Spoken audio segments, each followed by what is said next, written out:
জীর্ণশীর্ণ পুরনো ঝঙে ধরা এই সেলাই মেশিনটি ১ কোটি টাকা দাম দিয়ে পাকিস্তানের একজন নারীর কাছ থেকে কিনে নিয়েছে সিঙ্গার কোম্পানি।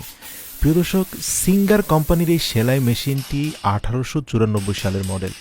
প্রশ্ন হলো ১৩০ বছর পুরনো এই অচল সেলাই মেশিনটি কেন ১ কোটি টাকার বিনিময়ে পাকিস্তানি নারীর কাছ থেকে কিনল সিঙ্গার কোম্পানি? আপনি জেনে অবাক হবেন, তারা কিন্তু এই ১ কোটি টাকার বিনিময়ে অন্তত কয়েক হাজার কোটি টাকা বানিয়েছে।